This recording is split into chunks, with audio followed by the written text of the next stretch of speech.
And a huge tennis superstar comes to the defense of Iga Swiatek.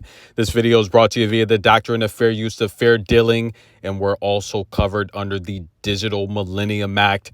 That's right, guys. An American tennis female superstar comes to the aid and support of Iga Swiatek and Carlos Alcaraz in terms of the scheduling. Now, I did a recent video just talking about how Iga Swiatek lost her #1 ranking due to a rule. That's right, a rule that states these top-tier players have to play a minimum of 6 WTA 500 level events, and Iga Swiatek only played 2. That's right, the Cup as well as Stuttgart. And listen, guys, what do you think? Should you lose your #1 ranking for just choosing to play a smart schedule so you can be healthy for the bigger events like the slams and the master events? Iga Swiatek said it herself. She said, "Our schedule is crazy and it's getting more crazy every year, which is scary. You just have to train wisely." She also talked about just, again, the scheduling. It's crazy. The calendar is crazy.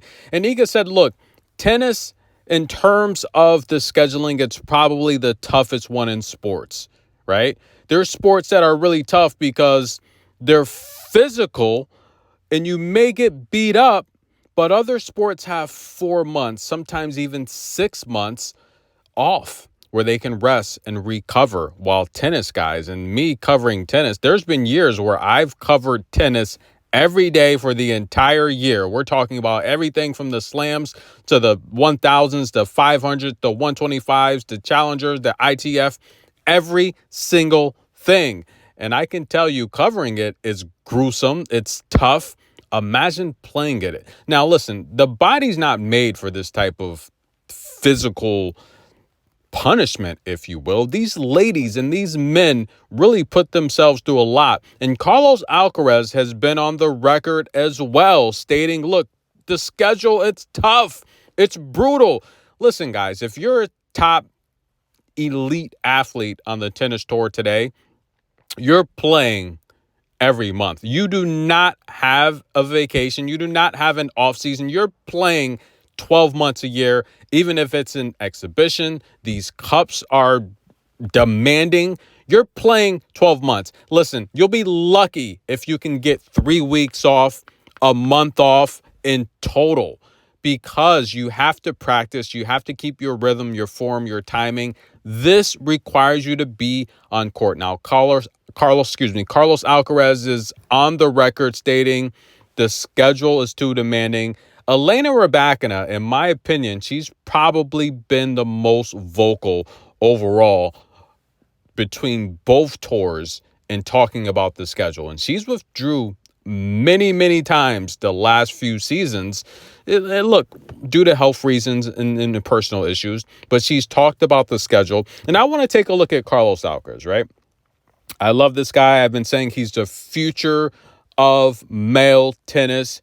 He, in my opinion, he's got 3 slams. I do think personally that he will probably be the one to take out Novak, at least Nadal. Now, if we take a look at Carlos, he's played, and I'm just going to take a look at the last 3 seasons. He's played 219 matches. He's got 17 titles, 3 slams, right? We know he won the 22 U.S. Open, back-to-back Wimbledon champion. But look at some of the seasons. When he burst on the scene, right? 57 wins, followed by 68. This year, 54-11. 219 matches the last 3 years, not even talking about the exhibition. That is grueling, ladies and gentlemen. But let's take a look at Iga Swiatek. And look, we're just going to look at the last few seasons.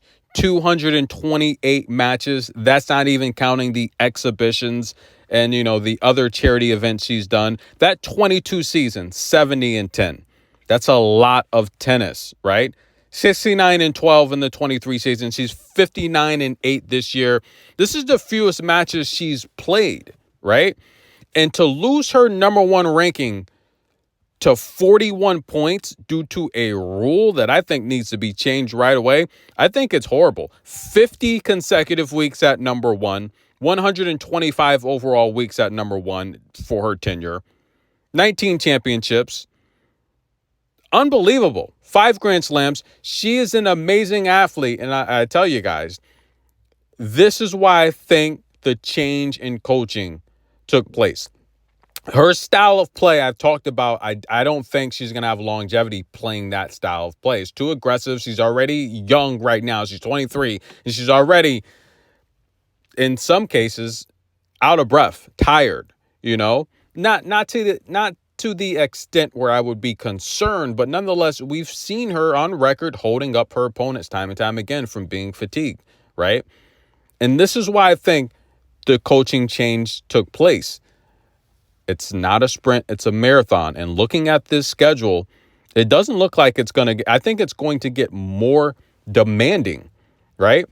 But we talked about someone coming to Iga Swiatek's rescue. That's right. Sloane Stephens has joined the conversation. And let's get down to it. Listen, guys, for those of you that are possibly casual tennis fans, you may not remember, but Sloane took the tennis world by storm. 2017, she won the U.S. Open on a short season, by the way, only playing 25 matches. She went 15-10. Now, before the U.S. Open, Sloane was big. She was popular. But after that U.S. Open, that following year, if you're not familiar, Sloane Stephens literally, ladies and gentlemen, she took the tennis world by storm. She was on the cover of Sports Illustrated. She had tons of endorsements, tons of television commercials. She was the face of tennis for, I'd probably say, at least the next year and a half. Very popular, beautiful smile. And Iga Swiatek was still in juniors. Coco was like 13 playing in the Orange Bowl, one of the biggest junior tournaments you can win, taking out Kinwen Jung, right? In the Orange Bowl, she beat her pretty bad, beating all of these elite young athletes you see on tour now. Coco was destroying them at an early age. But during this time, Sloane Stephens, she won the U.S. Open 2017. And it almost didn't happen because Vinci in the first round, she went 3 sets. That was tough. In the second round, she took out Sibukova, but things got really tough, right? She took out Ashley Barty, Julia Georges, who I think had a child, right? She's a mother, if I'm not mistaken. Good, solid tennis player. Sevastova, good shot maker. And she had some grueling 3-set matches. Venus Williams should have won that match. Let's just be honest, guys. That should have been the slam title for Venus Williams. She had that match against Sloane and she blew it. And of course, I wanted Venus to win that match. I didn't think Sloane would win that match. Venus had that match, and Venus she's so nonchalant when she loses. She's so classy in defeat. She's so graceful in defeat, and I love that about Venus Williams, but she's like, whatever. Venus probably, she has, 7 slams? Venus, she lost 9, right? She made 16 slam finals. Venus probably should have at least 11 or 12 titles if she just put a little bit more eye of the tiger into it. But nonetheless, Sloane would make the championship match where she would give her best friend at the time, I'm not sure if they're still best friends, Madison Keys a bagel. Keys really had no chance. I just felt after that tough match with Venus that was Sloane's slam to lose. And of course, she went out there and took care of business. But then things got interesting, right? So Sloane would follow up that slam season by playing the most matches she's played in a calendar year, right? If I'm not mistaken, she played, I want to say 56 matches in that 2018 season. But then things got pretty interesting, right? She followed the 18 season up with 45 matches, going 24-19. And we saw some really good appearances from Sloane, right? She made the French Open Championship, and Serena tweeted after Halep got into that, doping scandal, if you will. And the reality here is a lot of people thought that, I don't know, Simona was possibly doing things then, but that went 3 sets. But sure enough, Sloane was up the first set. She probably should have won that, and she should probably at least have 2 slams. But what about the WTA finals she made, right? Where she was up against a set against Svitolina. She should have won that. And I made a video about the recent coaching changes, and Americans like Taylor Fritz, he thinks that Tennis is a mental game that should be decided and figured out by the players. He's not for the recent coaching changes. But if you watch that WTA finals, right, in 2018 between Svitolina and Sloane Stephens, you see the coaching, right, on court, cameras, coaches mic'd up, and you were able to hear the coaches give their players advice. Even go to 19, where Svitolina came back as a defending champion, and she would lose to Ashley Barty, right? And Ashley Barty would win that 19 final. But again, the coaches allowed to coach. And I think when you're a professional spending this kind of money on a coach, you should be able to utilize their services when you need them the most. But back to Sloane. We haven't seen her play in terms of my personal opinion, a high-quality match, the U.S. Open against Clara Buell. Now, Sloane has participated in all 4 slams this year. She's met the threshold of the 6 500 events. But I want to take a look at her career overall since winning the U.S. Open. In 2020, she played 31 matches, 11 and, what was she, like 11 and, I don't know. What was her record in 2020? I don't know. But she played, I want to say she played 31 matches in 2020. In 2021, she played 48 matches. In 2022, she played 35 matches. In 2023, she played 45 matches. And this season, she's played 41 matches. So Sloane has averaged, in terms of matches, 42 matches a year if we go back, just taking a look at the last 7 seasons, right? But in terms of matches, that says one thing. With this rule requirement, it's really about how many tournaments you're entering and how many matches you're able to win. Because, I mean, you can enter a ton of tournaments, but if you're getting bounced out the first or second round, that will affect your overall matches played for the calendar year. So in the 22 season, Sloane played, I want to say 18 tournaments, right?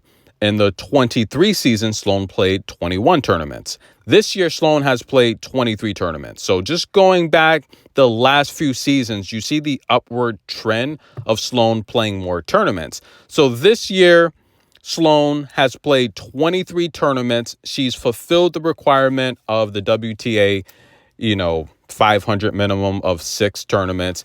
And I do feel, because Sloane said this herself recently, she said her ranking doesn't really change. She's right around the 40th, between 40 and 45th, something like that.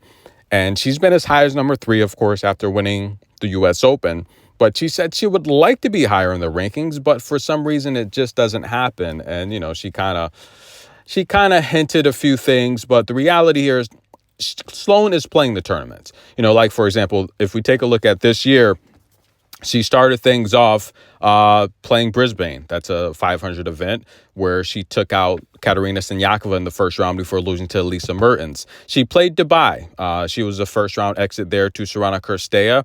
She played Charleston, where she took out, I want to say she took out Magdalena Freck, Leila Fernandez, before losing to eventual champion Danielle Collins. She played Strasbourg, France. That was another 500. She played Guadalajara, too. She always plays Mexico. She's won a couple Mexican titles. She's really good in Mexico. And by the way, she won Charleston as well. So that's a tournament I just think she'll always play. She's very loved in Charleston. She played DC, losing in the first round to Amanda Anisimova. She did lose in Mexico to Gadecki, but I mean, I guess that was revenge because she took out Gadecki at the Australian Open earlier this year. Of course, Sloane played all 4 slams. She was eliminated by Putintseva in the first round at the French Open. SW19, she took out Elsa Jacquemont, who, by the way, takes on Robin Montgomery today. That's going to be a good match. I'll probably cover that. And before losing to Diana Snyder in the second round, 6-1, 6-1. In this match here against Buell, the U.S. Open, she gave Buell a bagel in the first set. And if you missed this match, I covered it. Buell went to the short balls. She went to the short balls. She got Sloane off of that baseline, camped up, where she was just destroying Buell with her shot-making ability. And look, when you mix in the short balls, that those drop shots, the slices that Buell loves to do. She loves to use her head to really take the pace and the strength off of, the balls of the stronger opponent she's facing. And Sloane had to put her tennis shoes on. She had to run, and Buell made it messy. She was able to come back and win this match. Sloane did have an opportunity to serve it out, which was just heartbreaking. But nonetheless, I think that's probably the last high-quality tennis match we've seen Sloane played, as she recently got bounced out in the first round to Haley Baptiste, who Coco said will probably be a top 50 player very, very soon. But here's the thing. I think Sloane is playing a lot of tennis tournaments. And if you take a look at Iga Swiatek, who only played 15 tournaments this year so far, Sloane is playing a lot of tournaments. And I do think with this rule, you have to be strategic on how you plan your schedule, because you take a look at some of the tournaments Sloane didn't play, and she probably should have. San Diego. Why wasn't Sloane in San Diego?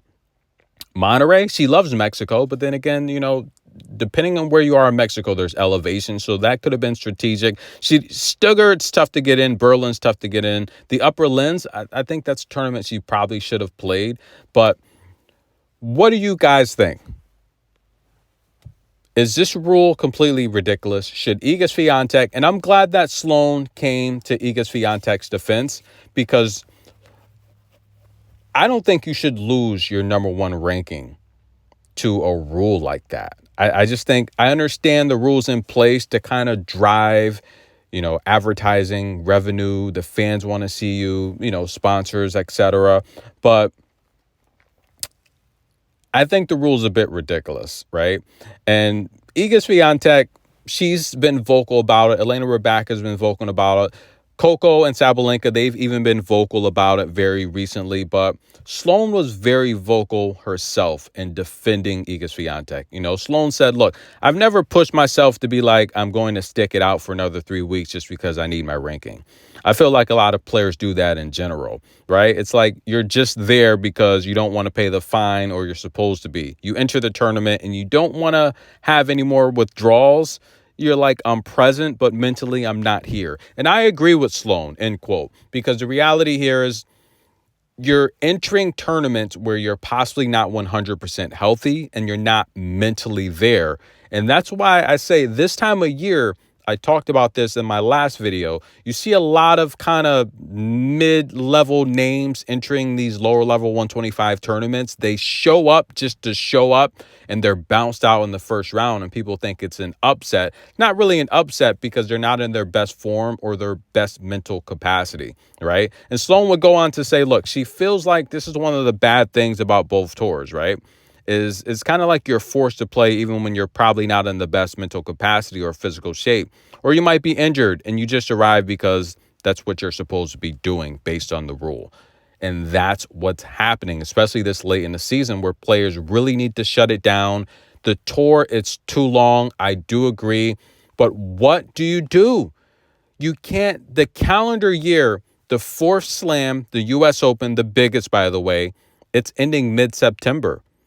You have ladies that are in that race to the WTA finals. They have to go to China. Some of them have to meet that requirement of that 6-500, the master requirement. There's a lot going on. So you're playing, if you're elite star athlete on the main tour, you're playing into late October. It just is what it is, right? And then a lot of players have to go to Australia early because you have to warm up to that climate, that temperature. It's hot, it's humid. You have to get there early to make sure you're in shape, because the flight is so long and uncomfortable. You don't want to go there too late. That's going to affect your game as well. There's a lot that needs to be, and look, the Players Association, I think ANS, Novak, they're doing a great job. But there's a lot of conversations that really need to be had. And I'm so happy that Sloane stepped up to the table, because she's a big voice. And for these newer tennis fans, they don't remember how big time Sloane was, and she still is.